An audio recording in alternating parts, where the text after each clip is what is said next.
I command every room that I walk in. People can't help, they start talking. You know you can't hate on my shade because I'm perfectly and wonderfully made. That's right. A melanin poppin' queen. When I arrive on the scene, coming in with the model lean, not looking to be seen by others, but they can't help themselves. The brothers stare, the haters glare.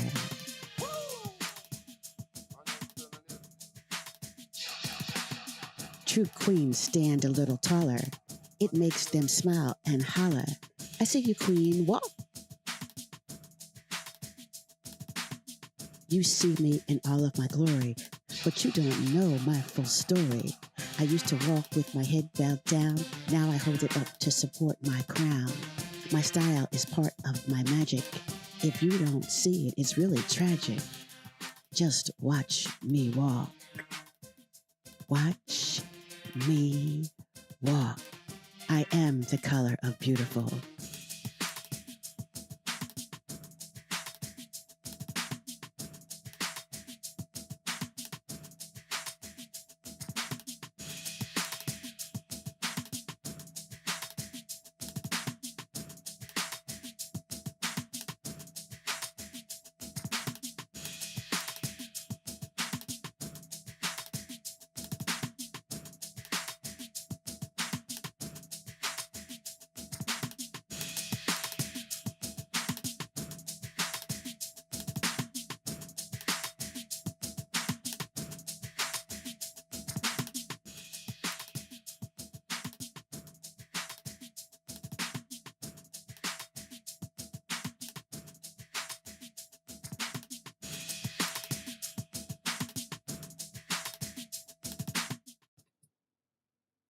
Hello, beautiful people, and my Melanin Poppin' Beauties. Dr. Karen Moore here, founder of I Am the Color of Beautiful. And yes, I'm blonde today.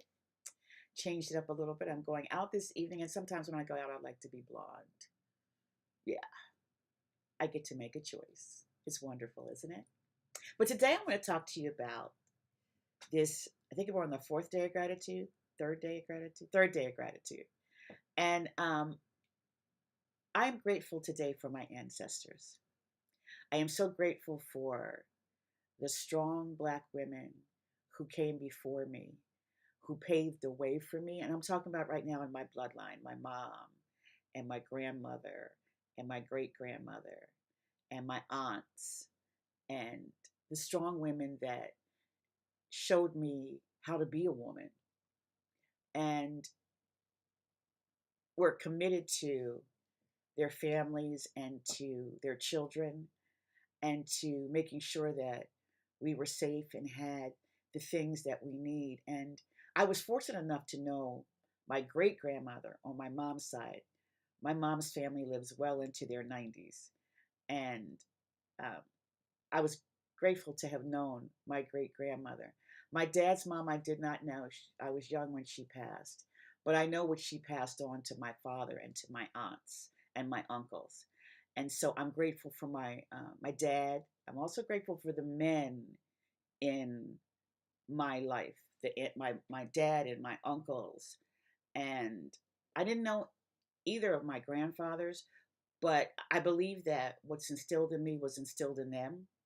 And so I'm so grateful for the ancestors that came before me and paved the way for us to be able to have the things that we have. And not only the ancestors in the bloodline, but I'm also grateful for the ancestors that may not have been in my bloodline. Sometimes we don't even know, right? But I'm grateful for the Harriet Tubmans and the Shirley Chisholms and the Coretta Scott Kings and the, oh, there's so many. There's so many that paved the way for us to be able to be the women that we are today and have the advantages that we have today because they made the sacrifice or they stood up and they said that this is, we have these rights also. And so we're going to fight for them. And because they did that, I have so many opportunities. Now I think about being able to create the things that I create and being able to do film and theater and the many women that paved the way for that. And I'm just so grateful for those ancestors who decided that they wanted to do that, and that it was so important for us to be able to have these opportunities. And so the last thing I want to talk about is when we talk about legacy. Oh, one more thing before I go on to the last thing I want to talk about. When we talk about tradition, I'm grateful for the tradition of entrepreneurship that was instilled in me from my dad and my uncles, were my Uncle Conrad and my Uncle Danny, and some of my other uncles also were probably entrepreneurs. Even my aunts, I have aunts that did different things that were not necessarily their their their career. Let's put it that way, their career, but they had different things that they did and made different things, and all of that creativity and all of that sense of entrepreneurship and being able to build something for yourself that came from my ancestors. And so I'm grateful for that also, that drive to create and to build something that can be lasting and eternal, and you can pass on to your children and great grandchildren and so on and so on. So it's great to be grateful for the ancestors that have come forward in your life. And I wanted to say this too. We're seeing a lot right now about what's happening with diversity, equity, and inclusion. And first thing I want to do is really tell you what diversity, equity, and inclusion is. Diversity, equity, and inclusion is a term used to describe policies and programs that provide the representation and participation of different groups of individuals. DEI encompasses people of different ages, races, which is what people are making it about race. But DEI encompasses people of different ages, races, ethnicities, abilities, disabilities, genders, so white women, that includes you, genders, religions, cultures, and sexual orientations. It also covers people with diverse backgrounds, experiences, skills, and expertise. So they're making DEI a lot about race. And it's much more than race. When we talk about age and when people start being forced out of jobs because they're older, or not being able to get a job. If you choose to go back to work and you have the capabilities and you're 70 years old, what the heck? So this is not just about race. They're making it about race, and they're making it about talking about it's oppressive to white men. I can't even go there. I can't. So my point being that DEI is more than just race. And what we need to understand is that and I'm talking to my black people right now, those of African descent, African Americans, I'm talking to my black people right now. We need to begin to develop our own business. We need to keep developing our own businesses, and we need support. Black businesses need your support. So, though all of you who do all this Christmas shopping and Black Friday shopping, support black businesses in your shopping. We need to be having our own school systems. you know, I think that there's enough money. If we pull our money together, then we can educate our children the way we want to educate our children. We don't have to depend on other people to educate our children when we know there's things they need to know. So we need to be educating our children. We need to have our own educational system. We need to be building Black wealth, and we need to be supporting people who are building Black wealth, because we need to be able to provide jobs for people. And I'm not saying just Black people. You don't have to provide jobs for just Black people, but being able to provide jobs for people who may not be able to be included in what they're getting, what they're trying to dismantle right now. We need to be able to provide jobs for people. So as we build our businesses, and as we try to generate wealth within our communities, we need to be very conscious of where our dollars are going. This is one thing I think we don't realize. And I've seen things on the internet about Walmart rolling back its DEI initiative, and people saying we need to roll back our dollars from Walmart. Well, that's fine and good, but you need millions of people to agree to do that for it to have any effect. And we are a generation, even my generation, baby boomers, we have become a generation, my generation, well, we're a little bit more used to being inconvenienced than the generations under us. But even my generation has become very accustomed to convenience. We don't want to be inconvenienced. Okay, so we want to shop wherever's the closest. Now I do have to honestly say Walmart does have lower prices than the grocery store. And right now, with prices the way they are, it's but we have become generations of convenience. And what is convenient for me, regardless of what do I want to stand for, what do I want to stand up for, are we still advocates and activists, or are we complacent now and just whatever it is whatever it is? So we have some decisions to make. And even when we think about our ancestors, I think about my mother's generation and my grandmother's generation, and how people with the Montgomery bus boycott, they stayed off those buses for well over a year because they were just like, okay, if we can't sit wherever we're going to sit, we're paying our money. We're not going to give you our money. And they held out for well over a year.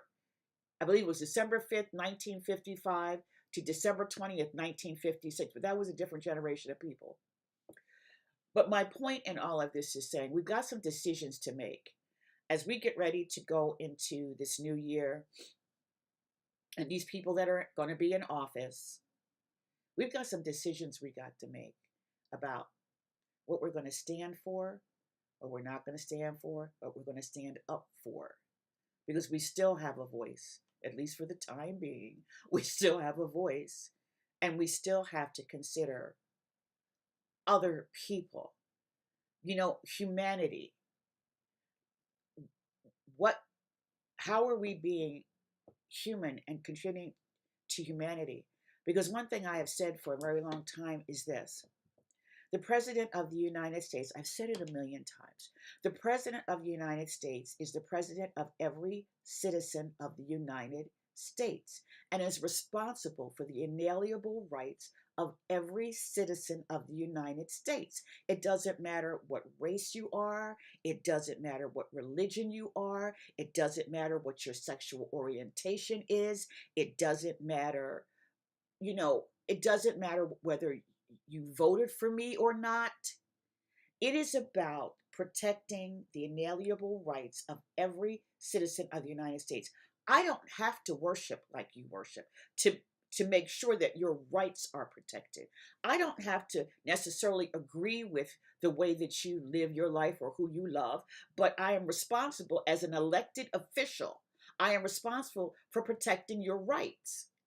And it just not goes for the president. It goes for our governors. It goes for our senators, our representatives, our mayors, city council. All of them are responsible for protecting the rights of their constituents. And if all of their constituents, it doesn't matter whether you voted for them or not.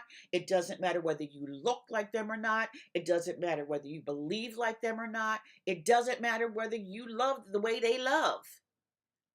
Okay? It's about people's rights and protection, and equal protection under the law, and equal opportunity. So I think that we've gotten away from that, and we're not grabbing a hold of what all of it means. It doesn't matter whether you're a billionaire or you're living on the street. You have a right, you have a certain right for protection and compassion and provision. This is what democracy is supposed to be about. This is what humanity is supposed to be about. You don't have to believe like I believe for me to stand up for you.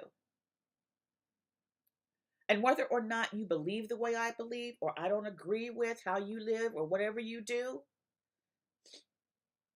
first of all, as a believer of Jesus Christ, I'm supposed to love you. That's the first commandment. I'm supposed to love you. So in loving you, it's not about judging you. It's about standing up for you, even though I may not agree with how you live your life, because you may not agree with how I live mine. Okay, but am I not supposed to be cared for and protected? So I'm going to get back to now. Gratitude for my ancestors and for how my ancestors stood up for the rights of people and the right for people to be protected. And so I encourage you today, as you get ready to go into Thanksgiving, which is a whole story on Thanksgiving, but I'm not even going to go into that. But as you go into Thanksgiving, give thanks for your ancestors. Honor the traditions. If they were traditions that honored humanity, some people's traditions did not honor humanity. And those traditions I wouldn't recommend that you grab a hold of. But traditions that honor humanity as a whole. And let's talk about being human in this age of artificial intelligence. Let's have some human compassion and some human intelligence and decide that we are going to be about being human and being kind and being compassionate and understanding that not everybody's going to follow what we believe. It's my recommendation that you do follow Christ. That's my recommendation, but God gives us a choice. Yahweh gives us a choice. The God who said, I am that I am, the God of the Bible, gives us a choice. Choose you this day whom you will serve. He gives us a choice. So it is my recommendation that you choose his way. But if you don't, doesn't mean I'm going to hate you or not stand up for you or not protect you, encourage you, because that's what he requires me to do. I'm required to do that. And if my heart is following his heart, it's going to come from my heart. So as you go into Thanksgiving and you get with your loved ones, some of whom may not be your favorite, but choose to show love and choose to be grateful for the time that you have, because when they're gone, they're gone. I wish that my mom and dad were here for Thanksgiving tomorrow, and my brother, but they're gone. And so I honor them, and I think about them every day. So choose to show love and compassion and empathy. And even for those, as hard as it is, and I know it's hard, even for those who did not vote the way you voted, and you question their values, you may be questioning their values, but put that aside. Put that aside if you can. Put it aside. I know for some people it's very difficult. It's very difficult because when people's values don't align with your values, you kind of like, you know, I don't quite know how to engage with you. But make it not about politics for the holidays. Make it about cherishing the people that you have in your life right now and knowing that you won't allow things like that to keep you from celebrating and enjoying your family. So, guys, have an amazing, amazing rest of your day and eat responsibly, drink responsibly, okay? And just have an amazing time with friends and families. And I will not be here tomorrow, even though I was told that it doesn't matter if it's Thanksgiving, you're supposed to be live. I will not be here tomorrow, okay? Because tomorrow I'm taking the day off, okay? So I'll be back Friday. So you guys have an amazing, amazing rest of your day and enjoy your holiday. Be blessed.